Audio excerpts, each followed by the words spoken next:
We Care Super Shield 100 Ultra Defense Broad Spectrum Sunscreen with 100 SPF. Buy now. Summer வந்தாச்சு. எங்க கிட்ட விட்டுருங்க.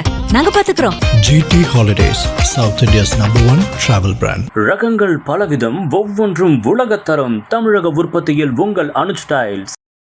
தாவேகாவை நோக்கி நகரும்போது மட்டும்தான் இது மிகப்பெரிய செய்தியாகும். இப்போ சேலம் மாநாட்டில் ஒருவர் உயிர் இருக்கிறார். அவருக்கு ஏற்கனவே மெடிக்கலி அவருக்கு பிரச்சனைகள் இருக்குது. அவர் ஏற்கனவே இதய நோயாளியாக இருக்கிறார் என்பதை அவருடைய நண்பரே பேட்டி கொடுத்துருக்காரு. வரும்போது உடல்நிலை சரியில்லாமல் இப்போ அவர் இறக்கிறாருன்னு நீங்கள் சொன்னது போல் அந்த செய்தி மிக பெரிதாக பேசப்படுது. எல்லா சேனல்கள்லையும் அது ஒளிபரப்பப்படுது. ஏன் ஒரு தேசிய கட்சியினுடைய மாநில தலைவர் திரு நயினார் நாகேந்திரன் பேசுறாரு, பேசக்கூடிய வார்த்தையான யோசிப்பார். குறிப்பிட்டு தாவேகாவை மட்டும் ஒரு கரும்புலி வைப்பதற்கான வேலைகளை இதை பயன்படுத்திக்கிறாங்க. அவ்வளோதான். அந்த கரும்புலி ஏன் வைக்க விடுறாங்க? பாதுகாப்பு நடவடிக்கைகள் கரெக்டாக இருந்துச்சுன்னா ஏன் நடக்குது? ஏன் நடக்குதுன்னா இது எல்லா கட்சியும் நடக்கதான் செய்யும். ஏன்னா இது ஒரு பெரிய 41 பேர் உயிரிழப்பு ஏற்பட்டது இல்லை எந்த மாநாட்டிலையுமே. அந்த விஷயங்கள் என்ன நடந்துச்சு, அதில் என்ன பிரச்சனை அப்படின்றது சிபிஐ வழக்கில் இன்றைக்கு வழக்கு விசாரிக்கப்படும். அங்கே என்ன நடந்ததுன்றது ஆதாரத்தோட நான் விசாரணையில் சொல்லியிருக்கோம். அது வெளிவரும்போது நீங்கள் அதை பற்றி கேளுங்க, நான் பேசுகிறேன். இப்போ அது வழக்கில் இருக்கும்போது நம்ம அதை பற்றி பேசுகிறோம். மதுரை மாவட்டத்தில் 4 பேர் இருந்தது. எங்கள் தலைவர் தொடர்ந்து அறிவுறுத்துறாரா இல்லையா, பைக்கில் வராதிங்க, பாதுகாப்பாக வாங்க, உடனே அவர் பேச்சுக்கு மரியாதை இல்லையா? சரி, மற்ற கட்சிகள் ஏன் அறிவுறுத்ததே இல்லை? அது முதல்ல சொல்லுங்க. நீங்க இப்பயும் மற்ற அதான் சொல்றேன். கட்சிக்குள்ள அதுதான் சொல்றேன். நீங்க நயினார் நாகேந்திரன் பேசினார், ஒரு நடிகை கூட கம்பேர் பண்ண பேசினார். அது நடிகை கூட என்ன போட்டுருந்தாங்கன்னா இந்த மாதிரி பேசாதீங்கன்னு போடுறாரு. திரு விஜய் அவர்கள் இப்போ எதுவுமே கருத்தை வெளி இல்லையே. இவர் மாநில தலைவர் கிடையாதுங்க, ஆபாச பேச்சாளர் மாதிரி பேசிட்டு இருக்காரு. இவருக்கு சிவாஜி கிருஷ்ணமூர்த்திக்கு என்ன வித்தியாசம் இருக்குது? கருத்தில் ரீதியாக போனா கருத்தில் ரீதியாக போகணும். திரு சாட்டையாளர்களும் தேனில ஏன் தாக்கம் பண்றாங்க கட்சிக்காரங்க? அது தப்பு இல்லையா? என்ன மாதிரி இருக்கும்? ஏன்னா இலவசம் அகேன்ஸ்டான ஒரு தான் விஜய் அவர்கள். இப்போ தேர்தலுக்கு எந்த மாதிரி இருக்கும்? இலவசம் இருக்குமா? அதாவது இலவசமும் அகேன்ஸ்ட்ன்றதை நீங்க ஒரு படத்தை வைத்துக்கொண்டு நீங்க சொல்றீங்கன்னு நினைக்கிறேன். ஒரு விஷயம் நல்லா அவர் சொன்னதுனால தான் நிறைய பேர் லேப்டாப்லாம் தூக்கி போட்டு உடச்சாங்க. இவங்க டாஸ்மாக் கடைகளை திறப்பதற்கும் டாஸ்மாக் வருமானத்தை 50,000 கோடிக்கு மேல உயர்த்துவதற்கும் அதுல வியாபாரம் பார்க்கறதுக்கு நேரம் இருக்குது, அதை கவனிக்கிறதுக்கு நேரம் இருக்குது. ஈஸியா போதைப் பொருள் கிடைக்குது, மதுபான பாட்டில் கிடைக்குது, கஞ்சா கிடைக்குது. எப்படி கிடைக்குது நீங்க யோசிச்சு பாருங்க. அரசு தலைவர் விஜய் அவர்கள் வந்தா இதெல்லாம் மாறிடும். இது எல்லாத்தையும் மாத்தணும். அதற்கு தான் நாங்க வர்றோம்னு சொல்றோம். நாங்க டாஸ்மாக் கவர்மெண்டா மாத்துனது யாரு? நீ இப்ப சொல்றீங்களே. அதான் நீங்க என்ன சொல்றேன், நீங்க ஹிஸ்டரிக்கு போங்க. டாஸ்மாக் கொண்டு வந்தது யாரு? டாஸ்மாக் அரசாங்கம் யாருடைய ஆட்சியில் அதிக வருமானம்? நீங்க ஒரு தலைவரா தேர்ந்தெடுக்கப்பட்ட ஒரு வணக்கம். ஆக்சுவலாக எந்த மாநாட்டிலையுமே அதாவது மற்ற கட்சிகள் மாநாடு இதுலையுமே பெரிய சலசலப்போ பெரிய உயிரிழப்போ ஏற்படுத்தலை. பட் டிவிகே மாநாட்டில் மட்டும் ஏதாவது ஒரு உயிரிழப்பு, ஏதாவது ஒரு சலசலப்பு நடந்துகிட்டே இருக்குது. இது என்ன காரணம் நினைக்கிறீங்க? ஏன்னா ஒரு பக்கம் பத்திரிகையாளர்கள் அடிக்கிறதாகட்டும், இன்னொரு பக்கம் உயிரிழப்பாக இருக்கட்டும். இருந்தாலும் சேலத்தில் இதுக்கு பாதுகாப்புலாம் நாங்கள் பண்ணியிருக்கோம், 60 பேர்த்த கூப்பிட்டு பேசின வீடியோலாம் ரிலீஸ் ஆச்சு. இருந்தாலும் ஏன் சலசலப்பும் இந்த உயிரிழப்பும் நடந்துகிட்டே இருக்குது? இது பொதுவாக பார்த்தீங்கன்னா எல்லா மாநாடுகள்லையுமே இது போன்ற பிரச்சனைகள் இருக்கும், இந்த மாதிரி சலசலப்புகள் இருக்கும். ஆனால் இங்கே என்ன அப்படின்னா அதையெல்லாம் ஃபோக்கஸ் செய்யப்படுறது கிடையாது, அதையெல்லாம் பெரிய செய்திகள் ஆக்கப்படுவது கிடையாது. தாவேகாவை நோக்கி நகரும்போது மட்டும்தான் இது மிகப்பெரிய செய்தியாகப்படுது. இப்போ சேலம் மாநாட்டில் ஒருவர் உயிர் இருக்கிறார். அவருக்கு ஏற்கனவே மெடிக்கலி அவருக்கு பிரச்சனைகள் இருக்குது. அவர் ஏற்கனவே இதய நோயாளியாக இருக்கிறார்ன்றதை அவருடைய நண்பரே பேட்டி கொடுத்துருக்காரு. எனக்கு தெரிஞ்சு உங்களுடைய சேனலில் கூட அந்த பேட்டிகள்லாம் வந்திருக்குதுன்னு நினைக்கிறேன். ஸோ ஏற்கனவே உடல்நிலை சரியில்லாத ஒருத்தர், இன்னொன்று அது நிர்வாகிகளுக்கான சந்திப்பு. 5000 பேருக்கு நம்ம QR கோடோட பாசஸ் கொடுத்துருக்கோம். அவங்க மட்டும்தான் அனுமதின்றது மிக தெளிவாக சொல்லிட்டோம். எங்கள் தலைவராக இருக்கட்டும், கழகமாக இருக்கட்டும், பொதுச்செயலாக இருக்கட்டும், தொடர்ந்து சொல்கிறோம் உடல்நிலை சரியில்லாதவங்க யாரும் வரக்கூடாது, பெண்கள் வரக்கூடாது, கர்ப்பிணி பெண்கள் வரக்கூடாது. இது எல்லாத்தையும் நம்ம சொல்லிக்கிட்டு இருக்கோம். வீட்டில் இருந்து நீங்கள் பாருங்கள், தலைவர் பேசுறதை கேளுங்கன்றதை அறிவுறுத்தி இருக்கிறோம். எல்லா பக்கமும் பாதுகாப்பு நடவடிக்கைகள் ஏற்பாடு பண்ணியிருக்கிறோம். தண்ணீர் வச்சிருக்கிறோம், உணவு கொடுத்துருக்குறோம், அங்கே ஸ்நாக்ஸ் கொடுத்துருக்குறோம், பாதுகாப்பு ஏற்பாடுகள் தீவிரமாக செய்யப்பட்டிருக்குது, ஆம்புலன்ஸ் நிற்க வச்சிருக்கிறோம், மெடிக்கல் ஃபெசிலிட்டிஸ் கொடுத்துருக்குறோம். எல்லாமே நம்ம செய்யும்பொழுது அதையும் மீறி அவங்க வர்றாங்க. ஒரு தலைவரை பார்க்கணுன்ற அந்த ஒரு அன்பில், அந்த ஆர்வத்தில் வர்றாங்க. வரும்போது உடல்நிலை சரியில்லாமல் இப்போ அவர் இறக்குறாரு நீங்கள் சொன்னது போல் அந்த செய்தி மிக பெரிதாக பேசப்படுது. எல்லா சேனல்கள்லையும் அது ஒளிபரப்பப்படுது. ஏன் ஒரு தேசிய கட்சியினுடைய மாநில தலைவர் திரு நயினார் நாகேந்திரன் பேசுறாரு, பேசக்கூடிய வார்த்தையானு யோசிச்சு பாருங்க. இதெல்லாம் நல்ல சகுனம்னு சொல்லி பேசுறாரு. அந்த அளவிற்கு இந்த பிரச்சனையை ஊதி பெருசாக்கப்படுது. ஏன் கடந்த வாரம் இதே உதயநிதி கலந்து கொள்ளக்கூடிய விழாவிற்காக அதுக்கு முன்னாடி நாள் கம்பத்து மேலே ஆடி 2 பேர் இறந்தாங்களே, அதை ஏன் செய்திகள் ஆக்கப்படல?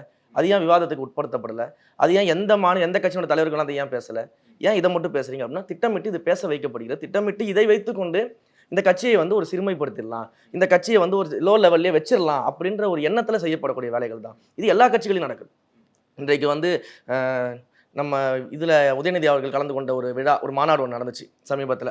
அந்த மாநாட்டில் பார்த்தீங்கன்னா, மாநாடு நடந்துகிட்டே இருக்கும்போது அங்கே போய்ட்டு உதயநிதி ஸ்டாலின் அவருக்கு பேசிட்டு முடிக்கிறாரு. ஸ்டாலின் பேசி முடிக்கிறாரு, உடனடியாக போகிறான். உடன்பிறப்புகள் அத்தனை பேரும் வாழைத்தாரெலாம் பிடிச்சி தொங்க ஓட்டி எடுத்துகிட்டு போயிடறான்.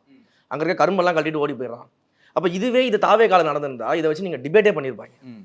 மிகப்பெரிய அளவில் எல்லா கட்சி தலைவரும் பேசியிருப்பாங்க. அரசியல் தெரியலன்னு சொல்லியிருப்பாங்க. Sorry to interrupt. நீங்கள் சொல்கிறது என்ன, அந்த கட்சியில மட்டும் நடக்குது, இந்த கட்சியில ஏன் நடக்குது? அப்படி சொல்லல. இது எல்லா இடங்களிலும் எல்லாம் உயிரிழப்பு நான் அந்த கட்சியில் நடக்குது, அதனால நம்ம நியாயப்படுத்தல. பட் இது எல்லா இடங்களிலும் நடக்குது, அது செய்திகள் ஆக்கப்படல. இது ஏன் நடக்குது, தாவேக்கால மட்டும் ஏன் நடக்குதுன்னு நீங்க கேட்டீங்களா? அதற்காக உதாரணத்தை நான் சொல்றேன். இது எல்லா இடங்களிலும் இது போன்ற பிரச்சனை நடக்குது. அண்ணன் திருமாவளவன் மேடையில பேசுறாரு, நீங்க வந்து கட்சி கொடிகள் எல்லாம் கழட்டிட்டு போயிருங்க, கம்பங்கள் எல்லாம் கழட்டிட்டு போயிருங்க, சேர் எல்லாம் எடுத்துட்டு போயிருங்க, அதுக்கும் சேர்த்து நான் பேமெண்ட் பண்ணேன். அண்ணன் திருமாவளவன் ஓப்பனா மேடையில பேசியிருக்காரு. ஸோ இது எல்லா கட்சி மாநாட்டிலையுமே இது போன்ற சலசலப்புகள், பிரச்சனைகள் இதெல்லாம் இருக்க தான் செய்யும். அதை தாண்டி தானே எல்லா கட்சிகளும் நடந்துகிட்டு இருக்குது. குறிப்பிட்டு தாவேக்காவை மட்டும் ஒரு கரும்புலி வைப்பதற்கான வேலைகளை இதை பயன்படுத்திக்கிறாங்க, அவ்வளவுதான். அந்த கரும்புல ஏன் வைக்க விடுறாங்க? பாதுகாப்பு நடவடிக்கைகள் கரெக்டா இருந்துச்சுன்னா அதுதான் சொல்றேன், எல்லா கட்சிகளையும் நடக்குதுன்னு சொல்றேன். இது வந்து எல்லா கட்சிகளையும் எவ்வளவு பாதுகாப்பு கொடுத்தாலும் சில இடங்கள் நடக்க தான் செய்யும். அதுக்கு தான் நான் இவ்வளவு எக்ஸாம்பிள் சொல்றேன். இது ஏன் நடக்குதுன்னா இது எல்லா கட்சியும் நடக்க தான் செய்யும். ஏன்னா இது வந்து ஒரு பெரிய 41 பேர் வந்து உயிரிழப்பு ஏற்பட்டது இல்லையா எந்த மாநாட்டிலையுமே? அந்த விஷயங்கள் என்ன நடந்துச்சு, அதுல என்ன பிரச்சனை அப்படின்றது சிபிஐ வழக்குல இருக்குது. இன்றைக்கு வழக்கு விசாரிக்கப்படுது. அங்க என்ன நடந்ததுன்றது ஆதாரத்தோட நான் விசாரணையில் சொல்லியிருக்கோம். அது வெளிவரும்போது நீங்க அதை பத்தி கேளுங்க, நான் பேசுறேன். இப்போ அது வழக்குல இருக்கும்போது நம்ம அதை பத்தி பேசுறது சரி. மதுரை மாவட்டத்தில் 4 பேர் இருந்தது. ஐயா நான் தான் சொல்றேன், ஐயா நீங்க வந்து ஆக்சிடென்ட்ல இறக்குறது, நீங்க ஆக்சிடென்ட்ல வந்து அவங்க கார்ல வரும்போது இறந்தாங்க, இந்த விஷயங்கள் நடக்குது. இது எல்லாத்துக்கும் நீங்க ஒரு கட்சி தான் பொறுப்பேற்கணும் அப்படின்னா, ஏன் இதே கேள்வியை வந்து நீங்க வந்து ஏர் ஷோல 5 பேர் இறந்தப்போ நமக்கு வந்து திமுக ஏன் நீங்க வந்து ஏர் ஷோவை கூப்பிட்டு 5 பேர் இறந்துட்டு முதலமைச்சர் தான் காரணம், இல்ல மு க ஸ்டாலின் உதயநிதி ஸ்டாலின் தான் காரணம், நம்ம இந்த அளவுக்கு கேள்வி கேட்கறோமா? கேட்கறது கிடையாது. மாஞ்சோலையில் அத்தனை பேர் கொண்டு குவிச்சாங்க, அப்ப கொலகார திமுகவா இருந்துச்சு. இன்னைக்கு நம்ம யாராவது கேள்வி கேட்கிறோமா? தினகரன் பத்திரிகை ஆஃபீஸ் எரிச்சு 3 பேரை கொண்டாங்க, தெரிஞ்சே கொலை பண்ணியிருக்காங்க. இதை நம்ம கேள்வி கேட்கிறோமா? நீங்க ஒரு விபத்தையும் எதையும் வந்து கம்பேர் பண்ணி பேசுறீங்க பாருங்க. இது வந்து ஒரு லாஜிக்கே இல்லாத விஷயம். இதுல வந்து இப்போ ஒரு இன்ஸ்டா இன்ஃப்ளூயன்சர் வந்து ஒரு ஸ்கேம்ல மாட்டிட்டார். அப்போ வந்து அவர் என்ன சொன்னார்னா, அதாவது நான் மட்டுமா ஸ்கேம் பண்றேன், எல்லா இன்ஃப்ளூயன்ஸ் ஸ்கேம் பண்றாங்க, அதை பாருங்க. அப்படி கிடையாது. நீங்க பேசுறது அந்த மாதிரி இங்க தான். ஸ்கேமே கிடையாது. இது முதல்ல இல்ல, நீங்க அதாவது ஸ்கேம் compare பண்ற ஸ்கேம் பண்ணீங்க எப்படி நீங்க வந்து அங்க மட்டும் உயிரிழப்பு இருக்கு, இங்க இருக்கு, அங்க வந்து நீங்க அதுதான் நான் சொல்றதை நீங்க உள்வாங்கிக்கல. இவர் ஸ்கேம் பண்றாரு, நானும் ஸ்கேம் பண்றாரு, நீங்க பேசல. நீங்க நடந்ததை ஒரு மிகப்பெரிய குற்றத்தை போல சித்தரிக்க முயற்சி பண்றீங்கன்னு நம்ம சொல்றோம். எல்லா குற்றம் வந்துரும். ஐயா ஒரு ஆக்சிடென்ட் நடக்குது, நீங்க ரோட்ல வராரு, ஆக்சிடென்ட் நடக்குது, அதுக்கு என்ன பண்ணணும் நீங்க விஜய் சாரே வந்து பைக்ல வந்து பின்னாடி வராதீங்க அப்படின்னா ரசிகர்கள் கேட்க மாட்டாங்களா? அதை மீறி பண்ணுவாங்க. சரி, எந்த கட்சியில நான் சொல்றேன், எங்க தலைவர் தொடர்ந்து அறிவுறுத்துறாரா இல்லையா, பைக்ல வராதீங்க, பாதுகாப்பா வாங்க, உடனே அவர் பேச்சுக்கு மரியாதை இல்லையா? சரி, மத்த கட்சியில ஏன் அறிவுறுத்ததே இல்ல? அதை முதல்ல சொல்லுங்க. அதுதான் சொல்றேன், நீங்க கேள்விகளை தாவேக்காவை நோக்கி மட்டும் இந்த கேள்விகளை எழுப்புறீங்க. மத்த கட்சி அறிவுறுத்தலே பத்திரிகையாளர்கள் வந்து எங்கனாலும் கேள்வி கேட்பாங்க, கேட்கறது கிடையாது. நீங்க திமுகவுடைய ஒரு மாநாட்டுல வந்து பிக் பாக்கெட் அடிச்சு அங்க இருக்கக்கூடிய இளைஞர்கள் அழுதுட்டு வீடியோ போட்டுட்டு இருந்தான். ஒருத்தருமே அதை பத்தி பேசல. என்னுடைய உடைமைகள்லாம் திருடிட்டு போயிட்டாங்க, அடிச்சுட்டாங்க அப்படின்னு ஒரு இளைஞர் வந்து அழுது வீடியோ போட்டார். ஒருத்தரும் அதை பத்தி பேசல. இங்க நான் அதை தான் திரும்ப திரும்ப சொல்றேன். இது வந்து அங்க நடக்குது, இங்கேயும் நடக்குதுன்னு நியாயப்படுத்தல. நாங்க சரி செய்யறதுக்காக தான் தொடர்ந்து அறிவுறுத்தல் கொடுத்துட்டே இருக்கிறோம். தொடர்ந்து எங்க தலைவர் சொல்லிக்கிட்டு இருக்கிறாரு. ஓகேங்களா? 5 விரலும் ஒரே மாதிரி இருக்காது. எல்லாருக்குமே ஒரே நேரத்தில் வந்து உடனடியாக எல்லாரும் மாறிட மாட்டாங்க. அதனால தான் தொடர்ந்து நாங்கள் சொல்லிக்கிட்டே இருக்கிறோம். ஆனால் மற்ற கட்சிகள் சொல்வதும் கிடையாது, அறிவுறுத்துறதும் கிடையாது, அதை பற்றி யாரும் பேசுறதும் கிடையாதுன்னு மட்டும்தான் நாங்கள் சொல்கிறோம். நியாயப்படுத்தலை, எல்லாரையும் சமமாக கேள்வி கேளுங்கன்னு தான் சொல்லிக்கிட்டு இருக்கிறோம். இது எல்லா இடத்துலையும் நடக்கக்கூடிய விஷயங்கள் தான் இதெல்லாம். அதை நியாயப்படுத்தலாம் இல்லை, நியாயப்படுத்தலை. பட் உங்கள் கட்சியில் சில பேர் பண்ணுற தப்பு என்னன்னா, அதாவது பாதுகாப்பு மீறி வந்து போலீஸ்காரங்க வந்து சரியாக பாதுகாப்பு கொடுக்க மாட்டேங்கிறாங்க அப்படின்னா. இந்த சேலம் மாநிலே சொன்னாங்க, போலீஸ்காரங்க வந்து சரியாக பாதுகாப்பு கொடுக்க மாட்டேங்கிறாங்க, எங்களுக்கு அகேன்ஸ்டாக இருக்காங்க அப்படின்னா. ஒரு போலீஸ்காரங்க வந்து கண்டிப்பாக உயிரிழப்பு ஏற்படுறவங்க இருப்பாங்களா? அவங்க தான் கேள்வி. ஐயா 5000 பேருக்கு பாஸ் கொடுத்துருக்கோம். 5000 பேருக்கு பாஸ் கொடுத்தவங்க உள்ள இருக்கிறாங்க. அப்புறம் அதையும் மீறி நிறைய பேர் உள்ள வரதுக்கான காரணம் என்ன? அதுக்கு சேலம்ல இவர் மீட்டிங் போட்டிருந்தார்ல, யாரையும் அதுக்கு தானே பாதுகாப்பு கேட்கறோம். காவல்துறையோட பாதுகாப்பு எதிர்த்து கேட்கறோம். நாங்க காவல்துறையோட பாதுகாப்பு நாங்க எதிர்த்து கேட்கறோம். சொல்லுங்க. இங்க சென்னையில வந்து சேப்பாக்கத்துல இஃப்தார் நோன்பு திறப்பு விழா நடக்குது. ஒரு எக்ஸாம்பிளுக்கு சொல்றேன். அங்க வந்து இத்தனை 1000 பேர் கலந்து கொள்வார்கள்னு சொல்லிட்டு இஸ்லாமிய தோழர்களுக்கு எல்லாம் அனுமதி சீட்டு கொடுத்து இவங்கெல்லாம் வந்து அங்கே நோன்பு திறப்பாங்க அன்னைக்கு தலைவர் வரும்போதுன்னு சொல்லி அனுமதிக்கிறோம். அவங்க எல்லாரும் உள்ள வந்துட்டாங்க. அப்போ அதையும் மீறி அங்க வந்து பல பேர் உள்ள வந்துட்டாங்க. அப்புறம் அகாமடேட் பண்ணுறோம். உடனடியாக நாங்கள் என்ன பண்ணுறோம், அகாமடேட் பண்ணி வெளியில் அவங்க நோன்பு தரதுக்கான ஏற்பாடு பண்ணுறோம். அவங்க அகாமடேட் பண்ணி அந்த இடத்துல வந்து அவங்க நோன்பு திறக்கிறதுக்கு, அவங்க உணவு அருந்துறதுக்கு எல்லாத்துக்கும் ஏற்பாடு பண்ணுறோம். அதையும் தாண்டி வெளியில் பாலத்தில் தலைவரை பார்க்க வந்து நிற்கிறாங்க. அங்கே இருக்கக்கூடிய காவல் அதிகாரிகள் பாலத்தில் நிற்கிறவங்களையும் அனைத்தையும் கேட்டை திறந்து உள்ள அனுப்புறாங்க. ஆல்ரெடி அங்கே ஃபுல்லாக இருக்குது. அப்போ கேட்டை திறந்து காவல்துறை உள்ள அனுப்புது. அப்போ அங்கே என்ன நடக்கும்? அப்போ காவல்துறையோட வேலை என்ன? அதுக்கு தானே நாங்கள் பாதுகாப்பு கடிதம் கொடுக்குறோம். வேறு எதுக்கு நாங்கள் கடிதம் கொடுக்குறோம்? காவல்துறையோட பணி என்ன? நாங்கள் எங்களால் முடிஞ்ச அளவுக்கு சரிங்க, அதீதமான கூட்டம் வந்துருச்சு, அதையும் நாங்கள் அகாமடேட் பண்ணிட்டோம், உள்ள அவங்களுக்கு உணவு ஏற்பாடு பண்ணிட்டோம், தொழுகைக்கு ஏற்பாடு பண்ணிட்டோம். அதையும் தாண்டி அந்த கேட்டு வரைக்கும் கூட்டம் நிற்குது. அங்கே தொழுகையில் நிற்கிறவங்க நிற்கிறாங்க. அப்போ கேட்டுக்கு வெளியில் நிற்கிறவங்க காவல்துறை கேட்டு திறந்து உள்ள அனுப்புது. யாரோட அறிவுறுத்தின் மேலே உள்ள அனுப்புது? யார்கிட்ட கேட்டு அன்றைக்கி அனுப்பிச்சாங்க விழா நடக்கும்பொழுது உள்ள? அப்போ காவல்துறைக்கு பாதுகாப்பு கேட்டு நாங்கள் எதுக்கு கடிதம் கொடுக்குறோம்? இந்த மாதிரியான சூழ்நிலை இருக்கும்போது நாங்கள் வந்து உங்களுக்கு ஒத்துழைப்பு கொடுக்க தயாராக இருக்கோம், காவல்துறை சொல்கிறத செய்ய தயாராக இருக்கும். அப்போ இந்த மாதிரி விஷயங்களை ஏன் காவல்துறை செய்கிறாங்க? இது ஒரு எக்ஸாம்பிள். இது நாங்கள் களத்தில் பார்த்துக்கிட்டு இருக்கிறோம். செய்திகளை மட்டும் கிடையாது, ஒவ்வொரு இடங்கள்லையுமே எவ்வளவு பிரச்சனை இருக்கு. நீங்க சொல்றதுக்கு ப்ரூஃப் இருக்கு. ஐயா நான் தான் வெளிப்படையா சொல்றேன். நீங்க அந்த அந்த நிகழ்வுல இருந்த அத்தனை பத்திரிகைகளையும் விசாரிச்சு பாருங்க. கேட்டை திறந்து காவல்துறை பாலத்துல நிக்கிறவங்களே உள்ள அனுப்புறாங்க, ரோட்ல நிக்கிறவங்க உள்ள அனுப்புறாங்க. ஆல்ரெடி அங்க உள்ள ஃபுல்லு எல்லாருக்கும் நாங்க அகாமடேட் பண்றோம். அதுக்கு மேல நாங்க என்ன பண்ண முடியும்? அந்த சடன் டைம்ல நாங்க அவ்வளவு தூரம் பண்ணியிருக்கிறோம். அப்போ ஏன் காவல்துறை அனுமதிக்கிறாங்க? யாருடைய அனுமதியின் பேர் அனுமதிக்கிறாங்க? ஒரு மாநாட்டில் வந்து திரு புஷி ஆனந்த் அவர்கள் என்ன பண்ணாருன்னா, அதாவது ஒருத்தவங்க வந்து கெஞ்சினாங்க, நான் சார் தலைவரை பார்க்கணும்னு சொல்லப்போ அவரே ஒரு பாஸ் வாங்கி உள்ள விட்டாரு. அவரும் அதான பண்றாரு. நீங்க ஒரு விஷயத்தை புரிஞ்சுக்கங்க. பாண்டிச்சேரியில அது வந்து ஒரு பொது நிகழ்வு. அந்த நிகழ்வுல பொதுமக்கள் எல்லாருமே கலந்துக்கிறாங்க, அனுப்புறாங்க. இது வந்து நிர்வாகிகள் நிகழ்வு. ரெண்டுத்துக்கு வித்தியாசம் இருக்குது. மிக தெளிவா நாங்க சொல்லிக்கிட்டு தான் இருக்கோம். இது நிர்வாகிகளுக்கான நிகழ்வு. அங்க நிர்வாகிகள் மட்டும்தான் இருக்க முடியும். பொதுமக்கள் நிகழ்வுல பொதுமக்கள் பார்க்க கேட்கும்போது நம்ம அனுமதிக்கிறோம். இது நிர்வாகிகள் நிகழ்வு. ரெண்டுத்துக்கு ஏன் நீங்க கம்பேர் பண்ணிக்கிறீங்க? நிர்வாகிகள் கூட பொதுமக்கள் ஒரு ஆசை. இப்ப நான் என்ன கேட்கிறேன், நான் உங்ககிட்ட ஒரு கேள்வி கேட்கிறேன். நீங்க இவ்வளவு மாநாட்டி ஒவ்வொன்றையும் கேள்வி கேட்கிறீங்க. இந்த மாதிரி எத்தனை திமுக மாநாட்டை கேள்வி கேட்குறீங்க? எத்தனை மத்த கட்சி மாநாட்டை கேள்வி கேட்குறீங்க? ஒரு அரசியல் ரீதியான கருத்துக்களை நம்ம பேசிக்கிட்டு இருக்கிறோம். அரசியல் பிரச்சனைகளை நம்ம பேசிக்கிட்டு இருக்கோம். தலைவர் அத்தனை அரசியல் கேள்விகளை கேட்டிருக்கிறாரு. திமுகவை அவ்வளவு கேள்விகள் கேட்டிருக்கிறாரு. அதெல்லாம் நம்ம ஏன் பேசுறதே கிடையாது? ஏன் கேள்வி கேட்கறது கிடையாது? எல்லா கட்சிகளும் இது நடக்குதுன்னு நான் வந்த உடனே மிக தெளிவா சொல்றேன். நியாயப்படுத்தல. ஆனா அனைத்து கட்சியும் நடக்குது. யாரும் கேள்வி கேட்கறது கிடையாது. ஏன் கேள்வி கேட்கறது இல்லை அப்படின்னா, இப்போ வந்து திரு நயனா நாகேந்திரன் வந்து பேசினார். ஒரு நடிகை கூட கம்பேர் பண்ணி பேசினார். அதுக்கு நடிகை கூட வந்து என்ன போட்டிருந்தாங்கன்னா, இந்த மாதிரி பேசாதீங்கன்னு போட்டிருந்தாரு. திரு விஜய் அவர்கள் இப்போ வந்து எதுவுமே கருத்தை வெளியில்லையே. இப்போ திமுகவில் ஒரு ஆபாச பேச்சாளர் இருக்கு. திமுகவில் ஒரு ஆபாச பேச்சாளருக்கு மேடை போட்டு கொடுத்து, அந்த மேடைக்கு திமுக காரங்க செலவு பண்ணி, அந்த மாவட்ட செயலர் மேடை போட்டு மைக்கை கொடுத்து, திமுக நிர்வாகிகள் எல்லாம் உட்கார்ந்துருக்கும் போது அத்தனை பெண்களை கீழ்த்தரமா பேசுறாரு, கேவலமா பேசிக்கிட்டு இருக்காரு. இதுக்கு என்ன மு.க. ஸ்டாலின் வந்து மன்னிப்பு கேட்டாரா? உதயநிதி ஸ்டாலின் மன்னிப்பு கேட்டாரா? என் கட்சிக்காரங்க இந்த மாதிரி பேச உடனே எங்க அறிவுறுத்திருக்காங்களா? சொல்லுங்க. அந்த ஆபாச பேச்சாளர் தொடர்ந்து பேசிட்டு தானே இருந்தாரு. இல்ல பட் கட்சியில இருந்து என்ன சொல்றேங்க, மு.க. ஸ்டாலின் அறிவுறுத்தினாரா அவர் கட்சியினருக்கு பெண்களை பத்தி தப்பா பேசாதீங்க சொன்னாரா? கேஸ் போட்டுருக்காங்களே. இப்போ கேஸ விடுங்க. மு.க. ஸ்டாலின் அறிவுறுத்தினாரா? அவர் கட்சி தலைவர் தானே, உங்க கட்சி மேடை தானே. உதயநிதி ஸ்டாலின் அந்த கட்சியில் தானே இருக்கிறாரு. உங்க கட்சியில் இவ்வளவு இளைஞர்கள் இருக்கிறாங்க, நீங்க பேசுறீங்களா? இளைஞர் மாநாடு நடத்துறீங்கல்ல, அப்ப பெண்களை பத்தி கீழ்த்தரமா பேசுறாரு உங்களுடைய ஆபாச பேச்சாளர். அந்த ஆளுக்கு யாராவது கண்டனம் தெரிவிச்சாங்களா திமுகவில்? திரும்ப திரும்ப மேடையை கொடுக்கலையா? எத்தனை நடிகை வச்சு அந்த ஆள் அசிங்கமா பேசியிருக்காரு, மேடை கொடுக்கலையா? என்ன பண்ணிட்டு இருக்கீங்க? வேடிக்கை தானே பார்த்துட்டு இருக்கீங்க. திமுக கேள்வி கேட்டுச்சா? அப்ப இதுக்கெல்லாம் வந்து ஒவ்வொன்றுத்துக்கும் நாங்க பதில் சொல்லிட்டு இருக்கணுமா? நீங்க வந்து ஆபாச பேச்சாளருக்கு மேடை கொடுப்பீங்க. ஒரு மாநில தலைவர் நயினார் நாகேந்திரன், எங்களால் கொஞ்சமா பொறுப்பு இருக்கா அவருக்கு? ஒரு தேசிய கட்சியில் இருக்கிறீங்க, அதுவும் ஆளுங்கட்சி ஒன்றிய ஆட்சியில் இருக்கிறீங்க, அதோட மாநில தலைவராக இருக்கிறீங்க. இவ்வளவு கீழ்த்தரமான ஒரு கேள்வியை பேசிட்டு இருக்கிறீங்க. நீங்க கீழ்த்தரமா பேசிட்டு போயிடுவீங்க. உங்களுக்கு பதில் சொல்றதா எங்களுக்கு வேலையா? நாங்க மக்களுக்கு வேலை செய்ய வந்தோமா, இல்லை உங்க கீழ்த்தரமான கேள்விக்கெல்லாம் பதில் சொல்றதுக்கு நாங்க வந்திருக்கோமா? அப்ப நீங்க வந்து நயினார் நாகேந்திரன் கேள்வி கேட்க மாட்டீங்க. உங்களுக்கு அரசியல் பண்றது மக்களுக்காக வந்திருக்கீங்களா? அந்த கேள்வி இப்படி கீழ்த்தரமா பேசுறதுக்கு நீங்க வந்திருக்கீங்க. அந்த கேள்வியே விஜய் அவர்கள் பேசி அதாங்க சொல்றேன். இவங்க ஒவ்வொருத்தரா இந்த மாதிரி மேடை ஏத்தி ஆபாச பேச்சாளர், இவர் மாநில தலைவர் கிடையாதுங்க, ஆபாச பேச்சாளர் மாதிரி பேசிட்டு இருக்காரு. இவருக்கு சிவாஜி கிருஷ்ணமூர்த்திக்கு என்ன வித்தியாசம் இருக்குது? மன்னிப்பு கேட்டார். ஒரு வருத்தம் தெரிவிச்சிருக்காரு. மன்னிப்பு கேட்கல. எங்க மன்னிப்பு கேட்டாரு? வருத்தம் தானே தெரிவிச்சிருக்காரு. பகிரங்கமா மன்னிப்பு கேட்கலாம். ஒட்டுமொத்த பெண்கள்கிட்ட மன்னிப்பு கேட்கணும் தமிழ்நாட்டுல. நீங்க ஆபாச பேச்சாளர் மாதிரி, அவதூறு பேச்சாளர் மாதிரி, சிவாஜி கிருஷ்ணமூர்த்தி மாதிரி நீங்க உட்காந்து பேசிட்டு இருப்பீங்க. உங்க லெவலுக்கு நாங்க இறங்கி வந்து பதில் சொல்லணுமா? நீங்க ஒரு மாநில தலைவராக நடந்துகிட்டு இருந்தீங்கன்னா ஒரு கட்சியின் தலைவராக தலைவர் பேசுவாரு. நீங்க மாநில தலைவர் மாதிரி பேசுறீங்களா? நீங்க ஒரு அவதூறு பேச்சாளர். திமுக சிவாஜி கிருஷ்ணமூர்த்தி என்ன பண்றாரோ அதை தான் நீங்க பண்ணிருக்கீங்க. உங்களுக்கு அவருக்கு பெரிய வித்தியாசம் கிடையாது. அவருக்கு எங்க தலைவர் வந்து பதில் சொல்ல நீங்க எப்படி கேள்வி கேட்க முடியும்? முதல்ல தன் கட்சியில இந்த மாதிரி பேசியிருக்காங்களே, மோடி வந்து கண்டிச்சாரா? அமித்ஷா கண்டிச்சாரா? பாஜகவோட தேசிய தலைமை கண்டிச்சதா? அவங்க கட்சிக்காரங்களே வாய் திறக்க மாட்டாங்க. உங்க கட்சியில பெண்களை இழிவா பேசக்கூடிய ஒருத்தர் இருக்கிறாரு, நீங்க கண்டிக்க மாட்டீங்க. அங்க சிவாஜி கிருஷ்ணமூர்த்தி ஒரு பெண்கள் ஆபாசமா பேசுவாரு, இஸ்லாமியர் ஆபாசமா பேசுவாரு, மு.க. ஸ்டாலின் வாய் திறக்க மாட்டாரு, உதயநிதி ஸ்டாலின் வாய் திறக்க மாட்டாரு. ஆனா நாங்க மட்டும் பேசிக்கிட்டே இருக்கணுமா? இது என்ன கேள்வி? அது கருத்து என்ன எதிர்பார்ப்பு? முதல்ல இது சொந்த கட்சிக்காரங்களுக்கு பெண்கள் மேல அக்கறை இல்ல, தமிழ்நாட்டு பெண்கள் மேல அக்கறை இல்ல, இஸ்லாமியர்கள் மேல அக்கறை இல்ல, இந்த மாதிரி ஆபாச பேச்சுகள் பேசக்கூடாது, கட்சி கெட்ட பேர், சொந்த கட்சி தலைமைக்கே அக்கறை இல்ல. நாங்க உட்காந்து பதில் சொல்லிட்டு இருக்கணுமா இதுக்கெல்லாம்?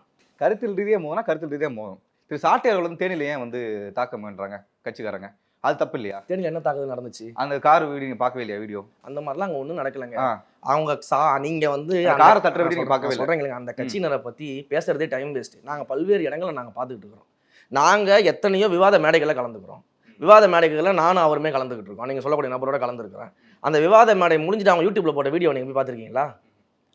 அந்த விவாத மேடை நிகழ்ச்சி நடந்தது ஒண்ணு, அவங்க பேசுறது ஒண்ணு. அப்ப இதுக்கு இதெல்லாம் நீங்க ரியாக்ட் பண்ணிட்டு இருக்கீங்க. எக்ஸாம்பிள் சொல்லுங்க. நான் ஆல்ரெடி நான் சொல்லியிருக்கிறேன், என்னோட ட்விட்டரை போய் பதிவு பாருங்க. நான் கடந்த ஒரு விவாதத்துல கலந்துக்கும் போது அந்த கட்சியினுடைய நிர்வாகி ஒருத்தர் நான் பேசும்போது என்னுடைய கட்சியினுடைய பெண் நிர்வாகியை வந்து தப்பா பின்னாடில இருந்து ஏதோ கமெண்ட் பண்ணி, அந்த பெண் நிர்வாகி அதற்கு அந்த இடத்துல வந்து அவங்கள பதில் கேட்டு அந்த இடத்துல ஒரு சலசலப்பாகி அந்த நிர்வாகத்தினுடைய அந்த ஊடகத்தினுடைய அந்த விழாவை நடத்தக்கூடியவர், அந்த நிகழ்வை நடத்தக்கூடிய நடுவர் வந்து அந்த பெண்கிட்ட மன்னிப்பு கேட்டு அதற்கப்புறம் தான் அந்த நிகழ்வு தொடங்குச்சு. ஆனா அப்படி என்ன சொல்றாங்க, அவங்க வெளியில வந்து மீடியாவில் வெளியில வந்து ஊடகத்தில் என்ன பேசிட்டு இருக்காங்க, எங்க ஆட்கள்லாம் அந்த மாதிரிலாம் எதுவும் பண்ணல, தாவேகாவை நடந்தா தேவையில்லாம தப்பா பேசி வந்து இது பண்ணிட்டாங்கன்னு சொல்லிட்டு வீடியோ மாத்தி பேசிட்டு இருக்காங்க.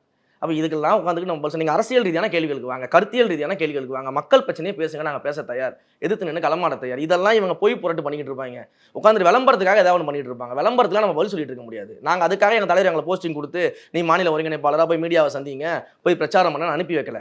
இந்த மாதிரியான பொய் பிரச்சாரங்களுக்கு பதில் சொல்றதுக்கு நான் இங்கே வரல.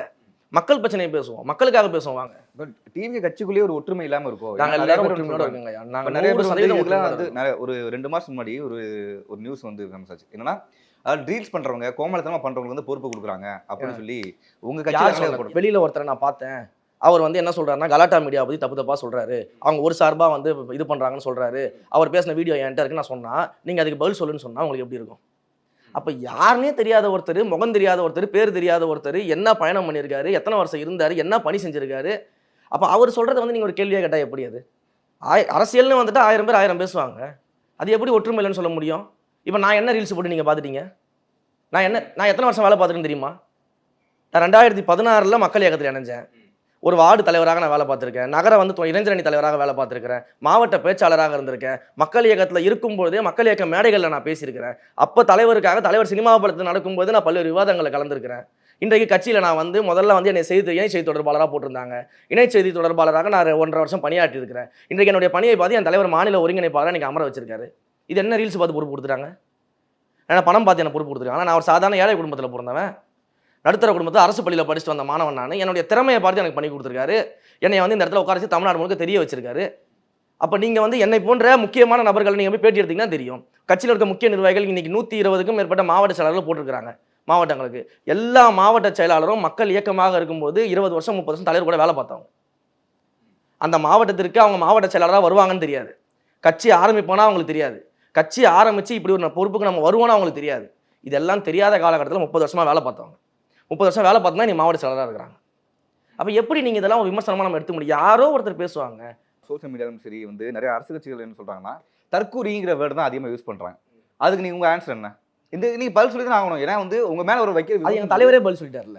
எங்கள் தலைவர் தான் அவரே பதில் சொல்லிட்டார். நீங்கள் ஒரு தொண்டரா நீங்கள் சொல்லுங்களேன். நான் தான் சொல்கிறேன், இன்றைக்கு வந்து நாங்கள் கொள்கை ரீதியான விவாதம் நடத்த தயார். இன்னைக்கு உதயநிதி பேசுகிறாருல, அரசியல் இல்லாத கூட்டம், கொள்கை இல்லாத கூட்டம் ஒவ்வொரு இடத்துலையும் பேசியிருக்காரு. வாங்க உதயநிதியை கூப்பிடுங்க. உதயநிதியை நீங்கள் வந்து உங்களுடைய கலாட்டா மீடியாவுக்கு கூப்பிடுங்க, நானும் வரேன். கொள்கை ரீதியாக பேசுவோம், பெரியாரை பற்றி பேசுவோம், அம்பேத்கரை பற்றி பேசுவோம், காமராஜரை பற்றி பேசுவோம். அண்ணா வழி வந்த திமுக அதுலேருந்து விளங்கிடுச்சுன்னு நான் நிரூபிச்சு காட்டுறேன். அவங்க அதுக்கு விலகி தான் ஆட்சி நடத்தாங்க, நான் நிரூபிச்சு காட்டுறேன். தந்தை பெரியார் வழியில் வந்தேன்னு சொல்கிற திமுக அந்த வழியில் நடக்கலன்றதை நான் நிரூபிச்சு காட்டுறேன். உதயநிதி இன்றைக்கு பேசுகிறாருல்ல, வந்து எடுத்து பேச சொல்லுங்கள், உங்கள் கலாட்டாவில் ஏற்பாடு பண்ணுங்க, நான் பேசுகிறேன், வர சொல்லுங்க, நான் ரெடி, தயார் சவாலுக்கு. அதாவது தலைவர் அந்த மாநாட்டில் மிக தெளிவாக பேசியிருக்காரு. இதை நான் பல்வேறு இடங்களில் இந்த குற்றச்சாட்டை வைத்த பல்வேறு கட்சிகளுக்கு எதிராகவே நான் இதை வந்து எக்ஸ்பிளைன் பண்ணி நான் வீடியோவே போட்டு காமிச்சிருக்கிறேன். அங்கே தலைவர் பேசுனது அப்படிங்கிறது திராவிடமும் தமிழ் தேசியமும் இந்த மண்ணின் 2 கண்கள், இதை நாங்கள் மதிக்கிறோம், ஒப்பீட்டு அளவில் இவை 2த்தையும் நாங்கள் ஒன்றாக தான் பார்க்குறோம், நாங்கள் மதிக்கிறோம்னு தன்னுடைய கருத்தாக சொல்லியிருக்கிறார். அது தெளிவாக சொல்லியிருக்காரு, என்னுடைய கருத்து அப்படின்னு சொல்லியிருக்கிறாரு. ஆனால் எங்களுடைய கொள்கை அப்படிங்கிறது மதச்சார்பற்ற சமூக நீதி கொள்கைகள் தான் எங்களுடைய கொள்கை. மதச்சார்பின்மை எங்களுடைய கொள்கை, சமூக நீதி எங்களுடைய கொள்கை, ஜனநாயகம் அனைவருக்கும் சரிசமமாக சரியாக கிடைக்க வேண்டியது எங்களுடைய கொள்கை, போதையில்லா தமிழ்நாட்டை உருவாக்குவது எங்களுடைய கொள்கை, இருமொழி கொள்கையை நாங்கள் பின்பற்றுறோம் அப்படின்னு சொல்லியிருக்காரு. இயற்கை வளங்களை பாதுகாப்பது எங்களுடைய கொள்கைன்னு சொல்லியிருக்காரு. இதெல்லாம் எங்களுடைய கொள்கை, எங்களுடைய கோட்பாடு. ஐயன் வள்ளுவர் கொடுத்த பிறப்போக்கும் எல்லா உயிர்க்கும் அப்படின்ற முதல் வரி எங்களுடைய கோட்பாடு அப்படின்றத மிக தெளிவாக அறிவிச்சிருக்காரு. இதுதான் எங்கள் கொள்கை, இதுதான் எங்கள் கோட்பாடு. ஆனால் இந்த மண்ணில் திராவிடமும் தமிழ் தேசியமும் அதற்கான பங்கை ஆற்றி இருக்கிறது அப்படின்னும் போது ஒப்பீட்டாளர் 2த்தையும் நாங்கள் மதிக்கிறோம், இதனுடைய கருத்துன்னு சொல்லியிருக்காரு. கருத்துக்கும் கருத்தியலுக்கும் வித்தியாசம் இருக்கு. ஓகே, இப்போ தேர்தல் அறிக்கையை பற்றி விஜய் அவர்கள் பேசியிருந்தாரு. தேர்தல் அறிக்கை என்ன மாதிரி இருக்கும்? ஏன்னா வந்து இலவசம் வந்து அகேன்ஸ்டான ஒரு தான் விஜய் அவர்கள். இப்போ தேர்தலுக்கு எந்த மாதிரி இருக்கும்? இலவசம் இருக்குமா? அதாவது இலவசம் வந்து எகென்ஸ்ட்ன்றதை நீங்கள் ஒரு படத்தை வைத்துக்கொண்டு நீங்கள் வந்து சொல்கிறீங்கன்னு நினைக்கிறேன். ஒரு விஷயம் நல்லா அவர் சொன்னதுனால தான் நிறைய பேர் வந்து லேப்டாப்லாம் தூக்கி போட்டு உடைச்சாங்க. லேப்டாப்லாம் அவர் சொல்லி தூக்கி போட்டுலாம் உடைக்கலாம், நீங்கள் தவறான கணிப்பு. நான் சொல்கிறதை கேட்கு. மிகச்சரியாக அவர் சொல்லியிருக்காரு. தேர்தல் காலகட்டத்தில் அந்த படத்தில் வந்த கருத்து அப்படிங்கிறது தேர்தலுக்காக கொடுக்கப்படக்கூடிய இலவசங்களை பற்றி அந்த படம் பேசுது. இங்கேயுமே நம்ம என்ன சொல்கிறோம், இன்றைக்கு வந்து 5000 ரூபாய் இப்போ முதலமைச்சர் போட்டிருக்கிறார். நீங்கள் வந்து பார்த்தீங்கன்னா தெரியும், 3 மாதத்திற்கான தவணையை போட்டிருக்காரு. யாரோ சதி செய்கிறாங்கன்னு சொன்னார். ஆனால் யார் சதி செய்கிறாங்கன்றது இன்றைக்கி வரைக்கும் அவர் சொல்லலை. திடீர்னு பார்த்தீங்கன்னா 4 வருஷம் இல்லாத கோடைக்காலம் இப்போ கடைசியில் எலெக்ஷன் வரும்போது மட்டும் வந்திருக்குது. அதுக்கு 2000 ரூபா போட்டிருக்காரு. இது போன்ற இலவசங்களை தான் அன்றைக்கும் அந்த படத்தில் அவர் பேசினார்.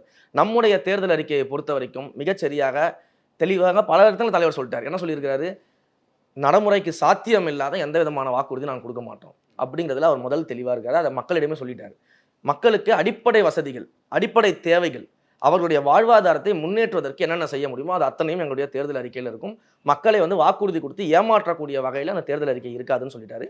திரு அருண்ராஜ் ஐஆர்எஸ் அவர்கள் வந்து அந்த தேர்தல் அறிக்கையை தயாரிப்பதற்கான பணிகளில் ஈடுபட்டிருக்காரு. பல்வேறு மண்டலங்களில் அங்கே இருக்கக்கூடிய அந்த மண்டல வாரியிலாக தமிழ்நாடு முழுக்க கிட்டத்தட்ட 5-6 மண்டலங்களில் பார்த்தீங்கன்னா அங்கே இருக்கக்கூடிய முக்கியமான சங்கங்கள், முக்கியமான அந்த தொழில்துறையில் இருக்கிறவங்க, அதே போல் விவசாய சங்கங்கள் போன்ற பல்வேறு தரப்பினரையும் அழைச்சி அவங்களுடைய கோரிக்கைகள் அத்தனையும் வந்து அங்கே கேட்டுக்கப்பட்டு இருக்கிறது.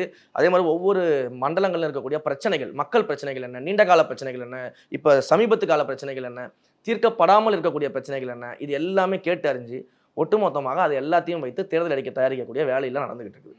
அப்போ இது அனைத்தையும் கன்சால்டேட் பண்ணி நியாயமாக மக்களை ஏமாற்றாமல், நாங்கள் ஆட்சிக்கு வந்தால் ரகசியம் தெரியும்னு சொல்லி மக்களை ஏமாற்றாமல், 2016 வரும்போது நாங்கள் முதல் கையெழுத்துலேயே வந்து மதுபான விலக்கு வந்து கொண்டு வந்துருவோம்னு சொல்லிட்டு 2021 கேள்வி கேட்டால் அது போன வருஷம், இது இந்த வருஷம்னு சொல்லக்கூடிய கதைகள்லாம் இல்லாமல் ரகசியம் எங்களுக்கு மட்டும் தான் தெரியும்னு சொல்லிட்டு வராமல் அப்படிலாம் மக்களை ஏமாற்றாத ஒரு தேர்தல் அறிக்கையை வந்து நிற்கும். சரி, ஓகே. இந்த தேர்தலுக்கு இல்லை, இந்த 3 விஷயம் வந்து இருக்குமா?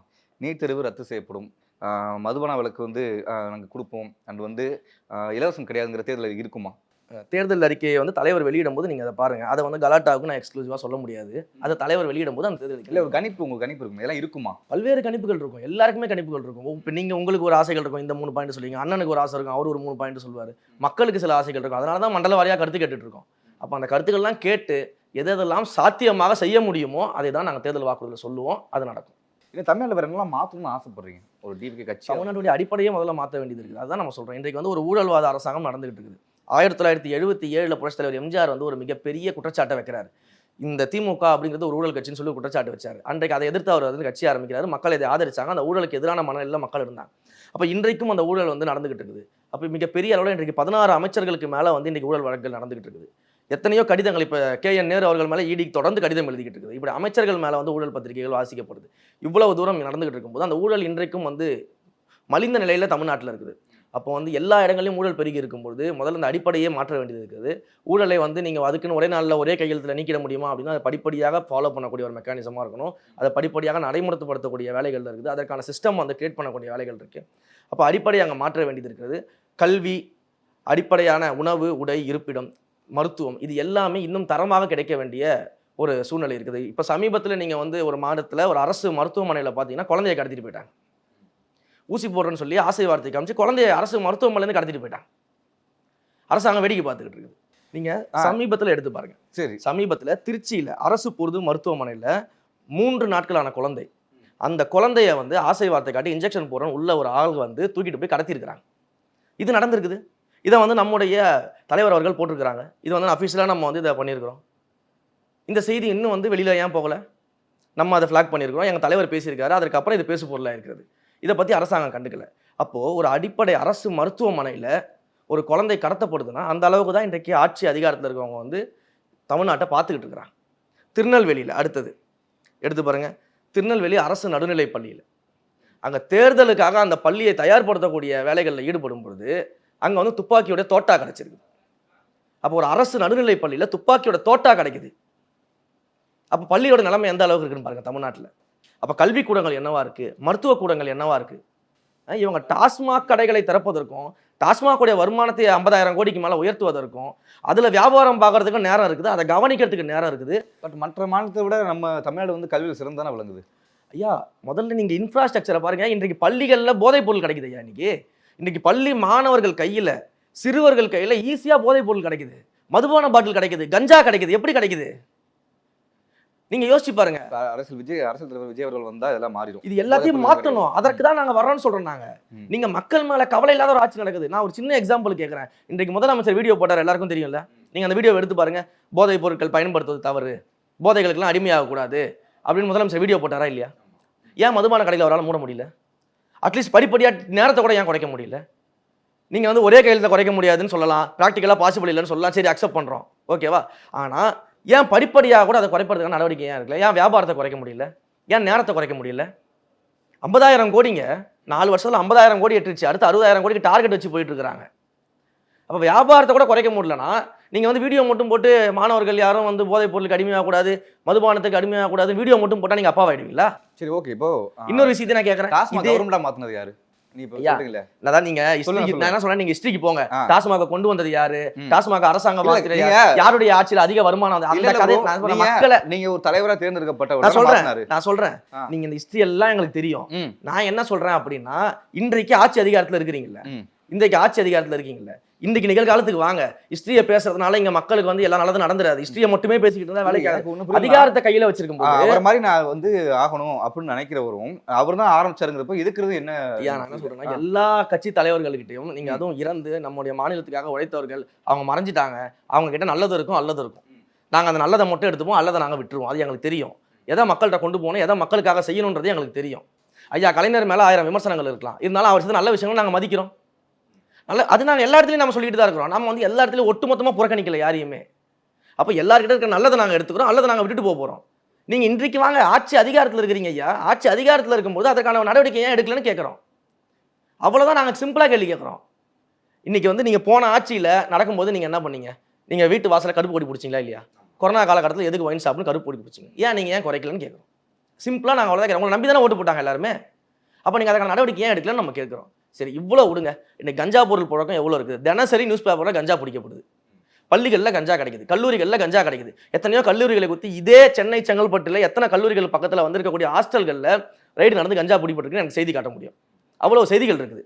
ஆனால் அந்த கஞ்சாவை தடுப்பதற்கு எந்த விதமான முயற்சியும் எடுக்கல. இதில் ஹைலைட்டே என்னன்னா, கட்சிக்குள்ளேயே கஞ்சா வியாபாரி. எந்த கட்சியில்? முதலமைச்சர் இருக்கக்கூடிய, துணை முதலமைச்சர் இருக்கக்கூடிய, ஆட்சி அதிகாரத்தில் இருக்கக்கூடிய திராவிட முன்னேற்ற கழக கட்சிக்குள்ள கஞ்சா வியாபாரி. தேசிய அளவில் கஞ்சா வியாபாரம் செய்யக்கூடிய ஜாபர்ஸ் அதிக கட்சிகளை வச்சிருந்தாங்களா இல்லையா? அயலகணி பொறுப்பில் வச்சிருந்தாங்களா இல்லையா திமுகவில்? சரி, இவ்வளோ குரலுக்கு இவ்வளோ கேள்வி கேட்குறேன். நீங்க ஏன் இந்த ஆணவ படுகொலைக்கு மட்டும் ட்வீட் பண்ண மாட்டேங்கிறீங்க, எதுவும் பேச மாட்டேங்கிறீங்க? ஐயா, ஆணவ படுகொலைக்கு சிறப்பு சட்டத்தை ஏற்றுங்கன்னு சொல்லி நாங்கள் வலியுறுத்திக்கிட்டே தான் இருக்கிறோம். ஆணவ படுகொலை, ஆமா, எங்க தலைவர் தான் சொல்லியிருக்காரு, தீர்மானம் போட்டிருக்காரு. ஆணவ படுகொலைக்கு எதிராக சிறப்பு சட்டத்தை கொண்டு வந்து தண்டனைகள் அதிகமாக. அதுவும் ஆணவ படுகொலை தானே? ஆமா, அதான் அப்ப பேசலாம். அது மொத்தமா தான் சொல்லிட்டு இருக்கோம் நாங்க. ஆணவ படுகொலைக்கு சிறப்பு சட்டத்தை கொண்டு வாங்கன்னு சொல்றோம். ஆட்சிக்கு வரும்போது நீங்க கொண்டு வரேன்னு சொன்னீங்க, சட்டமன்றத்தில் அது தேவையில்லைன்னு நீங்க பேசுறீங்க. ஆனா இன்றைக்கு அதனால தான் ஆணவ படுகொலை நடக்குது. தண்டனைகளை அதிகமாக்குங்க, சிறப்பு சட்டத்தை கொண்டு வாங்கன்னு நம்ம வலியுறுத்திக்கிட்டே தானே இருக்கிறோம். எந்த இடத்துல நாங்க மிஸ் பண்ணிட்டோம்? நீங்க இதே தான் சொன்னீங்க. அஜித் இறந்தப்ப என்ன சொன்னீங்க? அஜித் வந்து காவல்துறை மரணங்கள்ன்றப்போ இதே தான் பேசினாங்க. உங்க தலைவர் பேசவே இல்லை, உங்க தலைவர் இன்னுமே பண்ணலை, நீங்க என்னதான் பண்ண போறீங்க? களத்துக்கு வரல, ஒருத்தர் காவல்துறை மரணம் அடைஞ்சிருக்காரு, அதை பத்தி பேசல, அதை பத்தி பேசுறீங்க. என்ன பண்ணாரு அவரு? அந்த ஒருத்தருக்காக பேசினாரா? இந்த கடந்த 4 ஆண்டு கால ஆட்சியில் இறந்த ஒட்டுமொத்த பேரையும் அந்த மேடையில் ஏற்றினார். ஒட்டுமொத்த குடும்பத்தையும் மேடையில் ஏற்றினார். அவங்க எல்லாருக்கும் நீதி வேணும்னு சொல்லி கேட்டார். 4 ஆண்டு காலத்தில் இவ்வளவு காவல் மரணங்கள் நிகழ்ந்திருக்குது, இதற்கெல்லாம் தீர்வு வேணும், அவங்களுக்குலாம் நியாயம் கிடைக்கணும், அவங்களுக்கு வந்து என்னென்ன உதவிகள் செய்ய முடியுமோ அது எல்லாத்தையும் நீங்கள் செஞ்சு ஆகணும்னு சொல்லி எனக்கு வலியுறுத்தினாரா இல்லையா? அப்போ ஆணவ படுகொலைக்கு சிறப்பு சட்டம் கொண்டு வாங்கன்னு நம்ம சொல்கிறோம். கொண்டு வந்து அதற்கான விஷயங்கள் கொண்டு வாங்க. எந்த மாதிரி சொல்றீங்க? எப்படி தடுக்கலாம் ஆணவ படுகொலை? ஐயா, ஆணவ படுகொலை அப்படிங்கிறது வந்து இரு குடும்பத்திற்கான பிரச்சனைகள் மட்டும் இல்லாமல் இது சாதி ரீதியிலான பிரச்சனைகள் இருக்கு. இந்த ஆணவ படுகொலை சிறப்பு சட்டத்தை பொறுத்த வரைக்கும் அங்கே அதை வலியுறுத்துவர் அத்தனை பேருமே என்ன கேட்குறாங்கன்னா அதற்கான தண்டனைகள். அதே மாதிரி இது ஒரு குடும்பத்தின் பிரச்சனையா சாதிய பிரச்சனையா மாற்றி அதுலேருந்து இப்போ நீங்கள் எப்படி சொல்ல போகிறதுனா, இன்றைக்கு வந்து ஒரு இப்போ SC/ST வந்து இருக்காங்க, அவங்க வந்து இப்போ கொலை செய்யப்படுறாங்கன்னா அது வன்கொடுமை தடுப்பு சட்டத்தில் அவங்க வந்து கைது செய்யப்படுறாங்க. இதே ஆணவ படுகொலை வேற 2 சாதிகள் நினைச்சா என்ன பண்ணுவீங்க? அப்போ அவங்களுக்கான சிறப்பு தண்டனைகள் எப்படி வாங்கி கொடுப்பீங்க? துரிதமாக எப்படி தண்டனை நீங்கள் அதிகமாக வாங்கி கொடுப்பீங்க? அப்போ இது எல்லாத்தையும் உள்ளடக்கி இந்த ஆணவ படுகொலைக்கு என்று ஒரு தனிச்சட்டம் கொண்டு வரணும், சிறப்பு சட்டம் கொண்டு வரணும். அதில் வந்து யார் தவறு செய்தாலும் அவங்க வந்து தண்டிக்கப்பட வேண்டும் சொல்லிட்டு பல்வேறு கோரிக்கைகள் அது உள்ள இருக்குது. அதை நம்ம தனியாக ஒரு விவாதமே நடத்துவோம், நான் எக்ஸ்பிளைன் பண்ணுறேன் உங்களுக்கு. அப்போது இது போன்ற சிறப்பு சட்டம் கொண்டு வாங்கன்னு நம்ம சொல்கிறோம். இதை கொண்டு வரேன்னு சொன்ன போது நம்ம சட்டத்தை VCare Super Shield 100 Ultra Defense Broad Spectrum Sunscreen with 100 SPF. Buy now. Summer வந்தாச்சு, எங்க கிட்ட விட்டுருங்க, நாங்க பாத்துக்கிறோம். GT Holidays, South India's #1 travel brand. ரகங்கள் பலவிதம், ஒவ்வொன்றும் உலகத்தரம். தமிழக உற்பத்தியில் உங்கள் அனுஜ் டைல்ஸ்.